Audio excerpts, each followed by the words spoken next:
Hariom. Maharashtra acupuncture कल आज और कल के सेकंड पार्ट में आपका स्वागत है। फर्स्ट पार्ट में मैंने बताया कि आज तक क्या हो गया, रजिस्ट्रेशन की प्रोसेस तक हम लोग आ गए। अभी रजिस्ट्रेशन मिलने वाला है, ये आज।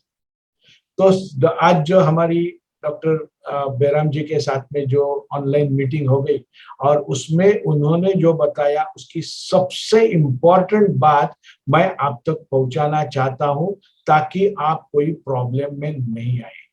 जो भी लोग एक्यूपंक्चर में रजिस्ट्रेशन कर रहे हैं या जिनका हो गया है या होने वाला है, उनके लिए ये सबसे सबसे सबसे इम्पोर्टेंट बात है।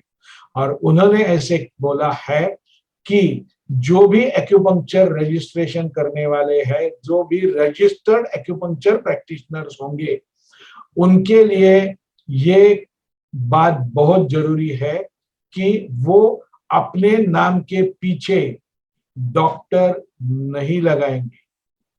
अपने नाम के पीछे डॉक्टर विनायक परांजपे ऐसे नहीं रहेगा, डॉक्टर फलाना फलाना ऐसे नहीं रहेगा।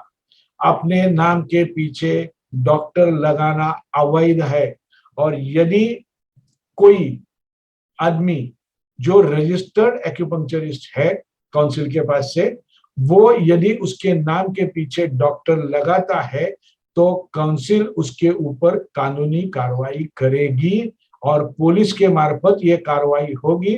तो शायद आपको कुछ दिन के लिए या कुछ महीने के लिए अंदर जाना पड़े, या आपको हम लाइफ टाइम के लिए एक्यूपंक्चर प्रैक्टिस से बाहर निकलना पड़े। तो आप सब लोगों को मेरी एक विनती है, मैं हाथ जोड़ रहा हूं। इसके बाद में डॉक्टर इज अ डॉक्टर जो प्रीफिक्स है ना, वो बहुत बड़ा प्यारा प्रीफिक्स है, बहुत प्यारा प्रीफिक्स है, बहुत अच्छा लगता है खुद को डॉक्टर कहलाना है। मगर हमें एक बात ध्यान में रखनी चाहिए कि डॉक्टर, हम खुद को डॉक्टर नहीं बोलेंगे, हमारे पेशेंट्स हमें डॉक्टर बोलेंगे। क्योंकि डॉक्टर का दूसरा मतलब है, डॉक्टर का एक मतलब है नॉलेजेबल पर्सन। तो लोग हमें नॉलेजेबल है इसलिए डॉक्टर बोलेंगे, हमें डॉक्टर नहीं बोलेंगे। तो डॉक्टर कौन लगा सकता है? जो आज का जो कानून है उस हिसाब से जो भी डिग्री में, मेडिकल की डिग्री में, जो भी डिग्री में एस है, मतलब MBBS, मैंने बोला था ना ये 3-4 डिग्रीज है जो वैलिड है रजिस्ट्रेशन के लिए और प्रैक्टिस के लिए। तो MBBS का मतलब क्या है? Mass medicine, bachelor of medicine. MB मतलब bachelor of medicine and bachelor of surgery. MBBS surgery है। जब भी BAMS बोलते हैं तो उसमें भी ऐसे ही है, bachelor of Ayurvedic medicine and surgery, BAMS। वैसे ही होम्योपैथी में है BHMS, यानी bachelor of homeopathy medicine and surgery, diploma in homeopathy medicine and surgery, bachelor of यूनानी मेडिसिन एंड सर्जरी। तो जहां भी ये सर्जरी इंक्लूड है डिग्री में, वही लोग सिर्फ डॉक्टर लगा सकते हैं। तो अभी बात ऐसी मेरे मन में आ गई, ये काउंसिल ने नहीं बोला है, मेरे मन में ऐसी बात आ गई कि हम लोग डॉक्टर नहीं लगाएंगे तो हमें तो कुछ लगाना चाहिए, क्योंकि हम लोग भी कोई स्पेशल है। आज तक तो हम लोग आम में थे, हाँ यार वो क्या करता है, एक्यूप्रेशर एक्यूपंक्चर कुछ तो करता है, काम चला लेता है, पेट भर लेता है, ऐसे लोग सोचते थे। मगर आज अभी हम लोग रजिस्टर्ड है, हमारे पास लाइसेंस आने वाला है, तो हमारे नाम के नीचे पीछे हमारा भी कुछ होना चाहिए। तो मैं आप सब लोगों को मैं रेकमेंड करता हूं, और मैं आज से लगाने वाला हूं। जब भी रजिस्ट्रेशन आएगा आ जाएगा उसके बाद में मैं मेरे नाम के पीछे जैसे डॉक्टर लिखा हुआ रहता है वैसे रखने वाला हूं AR। AR का मतलब आरोग्य रक्षक। AR, हम लोग मेडिसिन नहीं देने वाले हैं, हम लोग लोगों की आरोग्य की रक्षा करने वाले हैं। तो हम लोग कैसे लिखेंगे? A कैपिटल और स्मॉल r। हम लोग हमारे नाम के पीछे पीछे लिखेंगे AR Vinayak Paranjpe, AR Avadhoot so and so, AR Kiran so and so. तो ऐसे हम लोग जब लिखना चालू करेंगे तो हमारी एक अलग आइडेंटिटी बनेगी और ये हमारी आइडेंटिटी हमें बनानी है। हमें दूसरों की डिग्री के ऊपर नहीं जाना है, हम खुद की आइडेंटिटी हम लोग बनाए। और इसलिए मैं चाहता हूं कि आप लोग भी आपके खुद के नाम के पीछे डॉक्टर मत लगाइए, और चाहिए तो दूसरा कुछ लगाइए, डॉक्टर मत लगाइए। मगर हम लोग एक्यूपंक्चर में है, एक्यूपंक्चर के रजिस्टर्ड प्रैक्टिशनर्स है, तो AR लगाओ। तो चाहिए तो हम AR का मतलब ऐसे भी बोल सकते हैं, acupuncture registered, AR acupuncture registered, यानी we are acupuncture registered practitioners. तो आप नाम के पीछे AR लगाओ, डॉक्टर मत लगाओ। डॉक्टर बेरम जी सर ने खास खास करके सबसे पहली बात आज की मीटिंग में यही कही। ओके, तो ये बात हो गई। अभी हम लोग बात करेंगे थोड़ी सी कि हमें जो रजिस्ट्रेशन मिलेगा वो कौन से टाइप से मिलने वाला है। हम लोग बहुत कुछ बातें सुनते थे, group A, group B, group C वगैरह वगैरह वगैरह, सब कुछ बातें हम लोग बहुत कुछ सुनते थे। उसके बारे में मैं थोड़ा आपको विश्लेषण कर दूं उसका। तो आज ऐसे रहेगा कि हम लोग जिन लोगों को हमें ये रजिस्ट्रेशन आ जाएगा, हमें रजिस्ट्रेशन मिलेगा, तो काउंसिल हमें कौन से ग्रुप में डालेगी और वो हर एक ग्रुप का क्या क्या महत्व रहेगा, यानी क्या महत्व रहेगा या क्या नहीं रहेगा, तो हमारे हाथ में क्या रहेगा और क्या नहीं रहेगा वो हमें समझ में आएगा। तो ग्रुप ए जो है, वो group A is reserve only for medical practitioners, मतलब रजिस्टर्ड मेडिकल प्रैक्टिशनर है और रजिस्टर्ड एक्यूपंक्चरिस्ट भी है, तो उन लोगों का रजिस्ट्रेशन ग्रुप ए में हो जाएगा। या और भी कुछ काउंसिल तो उसके बाद में और भी इसमें कुछ बदलाव कर सकती है, या फिर डिग्री वगैरह के बारे में जो कुछ भी आएगा वो बदलियों में। एज ऑन नाउ, आज की जो तारीख में जो परिस्थिति है उसमें ऐसे है कि जो लोग मेडिकल प्रैक्टिशनर है, जो ऑलरेडी इनके नाम के पीछे लगाने के DR लगाने के लिए उनको सहूलियत है, वो लोग ए ग्रुप में रजिस्टर किए जाएंगे। अभी ये ए लोग के जो रजिस्टर्ड है, ग्रुप के जो रजिस्टर्ड है, उनको सबसे इंपॉर्टेंट है कि वो ए ग्रुप में अलग क्यों उनको रखा जा रहा है, क्योंकि उन्होंने एनाटॉमी और फिजियोलॉजी, शरीर अंतर्गत रचना और शरीर का जो कार्य चलता है उसके बारे में उन्होंने अध्ययन किया है, स्टडी किया है, उनको इन एंड आउट मालूम है, इसलिए उनको रखा है। और ये जो लोग है, समझो समझो किसी को भी कुछ कारण से पुलिस ने केस किए और उसको कोर्ट में कटघरे में खड़ा होना पड़ा कि उसके पेशेंट को कुछ तकलीफ हो गई, उसको पेशेंट को ठीक से ट्रीटमेंट नहीं मिली और किसी पेशेंट ने किसी प्रैक्टिशनर के ऊपर केस की। हाँ, तो अभी ये जो आदमी है, यानी हम लोग जो रजिस्टर्ड प्रैक्टिशनर्स है जिसके अगेंस्ट ये केस आ गया, तो ये आदमी ने काम सही किया या नहीं किया, ये कोर्ट को गाइड कौन करेगा?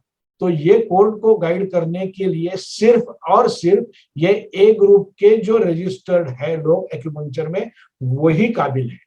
यानी बाकी ग्रुप के लोगों को ये कोर्ट में जाने की और किसी को सलाह देने की मुभा नहीं है, वो सिर्फ उनको ही है। ओके, तो ये बात होगी। और ये एक, इसके बारे में जब भी मुझे और बातें समझ में आएगी तो मैं आगे और कई दूसरे वीडियो में इसके बारे में मैं बताऊंगा, अभी तो इतना ही समझो। और ये जो लोग हैं, एक ग्रुप के लोग, they can start independent practice. Independent का प्रैक्टिस का मतलब क्या है?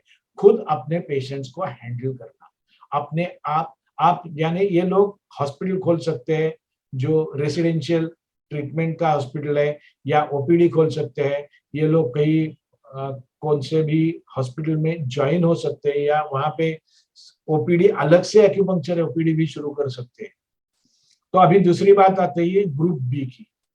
तो एट प्रेजेंट जो हम लोग बाकी लोग हैं, मेरे again this is my version, जो मुझे समझा है वो मैं बोल रहा हूँ, ये ऑफिशियल नहीं है।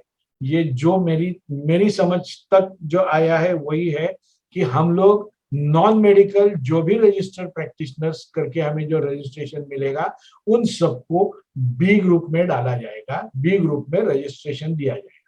और ये बी ग्रुप में रजिस्ट्रेशन जो दिया जाएगा, उनको क्या फायदा है? वो भी इंडिपेंडेंट प्रैक्टिस कर सकते हैं, मतलब अपने आप खुद की प्रैक्टिस कर सकते हैं। उन्हें किसी की साथ में प्रैक्टिस करने की जरूरत नहीं है अपने, यानी कि ये हम लोग जो बी ग्रुप के प्रैक्टिशनर्स है, बी ग्रुप के रजिस्ट्रेशन मिले हुए जो लोग हैं, जो हम लोगों ने अभी रजिस्ट्रेशन के लिए एप्लीकेशन किया है, हमें मिलने वाला है, ये लोग खुले आम अपने दवाखाने के ऊपर, अपने थेरेपी सेंटर के ऊपर, अपने ओपीडी के बाहर अपना नाम का एक्यूपंक्चरिस्ट करके बोर्ड लगा के प्रैक्टिस कर सकते हैं, क्योंकि आपके पास एक्यूपंक्चर प्रैक्टिस का रजिस्ट्रेशन है और लाइसेंस है। सिर्फ और सिर्फ आप आपके नाम के पीछे डीआर नहीं लगाएंगे, डॉक्टर नहीं लगाएंगे, आप एआर बोलो, acupuncture registered. Please take it from me, आप सब लोग जो भी एक्यूपंक्चर में है अपने नाम के पीछे आज से एआर लिखना शुरू करो। Make your self a different identity, आपकी खुद की आइडेंटिटी बनाओ, और आपकी आइडेंटिटी आप ही बना सकते हैं, ये दूसरा कोई बना के देने वाला नहीं है। हम लोग ही हमें खुद को एआर बोलेंगे तो लोग बोलेंगे एआर, और लोग एआर बोलेंगे तो उसका मतलब है एक्यूपंक्चर रजिस्टर्ड प्रैक्टिशनर। ओके, और उसके बाद में जो सी ग्रुप है हमारे एक्ट के अनुसार, वो सी ग्रुप में कौन आएंगे? जो भी लोग हेल्प करने वाले हैं। मतलब एक जमाने में, आजकल तो नहीं रहता है, मगर एक जमाने में डॉक्टर के ओपीडी में, मेडिकल प्रैक्टिस जनरल प्रैक्टिशनर के ओपीडी में कंपाउंडर रहता था। तो जैसे वो कंपाउंडर का काम है, कंपाउंडर सभी काम करता था डॉक्टर के, मगर डॉक्टर बोलेगा तब। तो वैसे ही ये जो सी ग्रुप में जिनको रजिस्ट्रेशन मिलेगा, वो लोग किसी रजिस्टर्ड एक्यूपंक्चरिस्ट के पास जो ए या बी ग्रुप का है, उसी के हाथ के नीचे काम करेंगे। यानी ऐसे मैं बोलूंगा कि आप यदि बड़ा ओपीडी चालू करने वाले हैं, समझो आपके पास जगह है और आपके पास पेशेंट भी आते हैं, तो आप ये शुरू करने वाले जब भी है और आपको असिस्टेंट लगेंगे, तो आप असिस्टेंट आपको लीगली किसको रखना है, तो कम से कम सी ग्रुप में रजिस्टर्ड किया हुआ आदमी ही आप असिस्टेंट करके रख सकते हो। वरना वो आदमी को आप सुइया लगाने देंगे या आपको मदद करने के लिए वहां खड़ा करेंगे, तो आप और वो दोनों भी कायदे के अंदर आ जाएंगे और आपको कुछ न कुछ परेशानी हो सकती है। तो ये बात ध्यान में रखो कि आपको किसी को भी रखना है, हेल्पर करके रखना है, मदद करने के लिए रखना है, असिस्टेंट करके रखना है, तो उसकी क्वालिफिकेशन, इसकी रजिस्ट्रेशन कम से कम बी या सी ग्रुप में हुई होनी चाहिए। तो यहां तक बात अभी आ गई कि ये ऐसे रजिस्ट्रेशन होगा। लगता है आपको जाहिर हुआ रहेगा, क्लियर हुआ रहेगा कि ये सब कैसे चलने वाला है। मगर अच्छा, इसके साथ में और इसके बाद में और एक बात डॉक्टर बेराम जी सर ने जो बताई, जो मैं सोचता था कि ये कभी होगा कभी होगा, तो उन्होंने ऐसे बताया कि अभी काउंसिल आगे आने वाले 1-2 महीने के अंदर जिन्हें भी एक्यूपंक्चर की शिक्षा देनी है लोगों को, यानी आप 10-20 साल से एक्यूपंक्चर में काम कर रहे हैं, आप जैसे मैं हूं कि बहुत सारे स्टूडेंट्स तैयार किए हैं, तो काउंसिल ऐसे शिक्षकों को रजिस्टर्ड करेगा। काउंसिल ऐसे शिक्षकों का एक लिस्ट बनाएगा और वो ही इसके आगे चल के लोगों को ट्रेनिंग देंगे। यदि आपको ये सब करने में की इच्छा है, तो मैं आपको यही वीडियो में ऊपर में नंबर आ जाएगा, वो नंबर पे डॉक्टर नीलिमा ठक्कर को आपको कांटेक्ट करना है और आपको बोलना है कि आपको ये लोगों के ट्रेनिंग में आपको इंटरेस्ट है, आप लोगों को ट्रेनिंग देना चाहते हैं। तो वे नंबर डॉक्टर नीलिमा ठक्कर का नंबर है, वो आपको ऊपर दिखेगा अभी इसी के साथ में, और आप उनको कांटेक्ट कीजिए। उनको आप वो जो भी बोलेगी, आपका बायोडाटा वगैरह जो कुछ भी है, वो उनको आपको देना पड़ेगा। इसके लिए मुझे फोन मत करो। अच्छा, इसके बाद में डॉक्टर बेराम जी सर ने और एक बात बताई कि अभी क्या हो गया कि आज तक जितने भी लोग थे, बहुत सारे लोग सोए हुए थे। महाराष्ट्र में इतने लोग प्रैक्टिस करने वाले हैं, फिर भी सिर्फ 6-7 हजार लोगों ने रजिस्ट्रेशन के लिए एप्लीकेशन किया। उसका मतलब क्या है, ये एक्यूपंक्चर की जो क्या वो मूवमेंट है, ये हलचल है ना, ये लोगों तक पहुंची नहीं है और अभी आस्ते आस्ते पहुंच रही है। तो अभी भी लोगों के फोन आते हैं कि हम लोग को रजिस्टर करना है। अभी रजिस्ट्रेशन तो है नहीं, क्योंकि जो पुराने लोग थे, जो ऑलरेडी प्रैक्टिसिंग थे, उनका काम हो गया। तो अभी नए लोगों के लिए क्या होगा?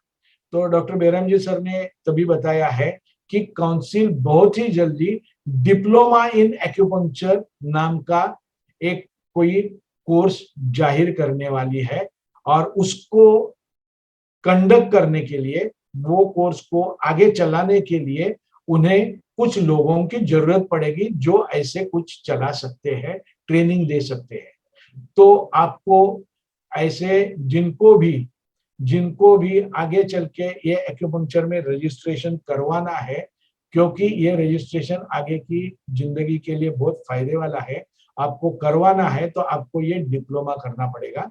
और डिप्लोमा की आज की तारीख में जो मैंने सुना है, डिप्लोमा की रिक्वायरमेंट रहेगी 10+2, मतलब HSC of any faculty, art science commerce किसी भी फैकल्टी का HSC पास हुआ आदमी डिप्लोमा के लिए एडमिशन ले सकता है।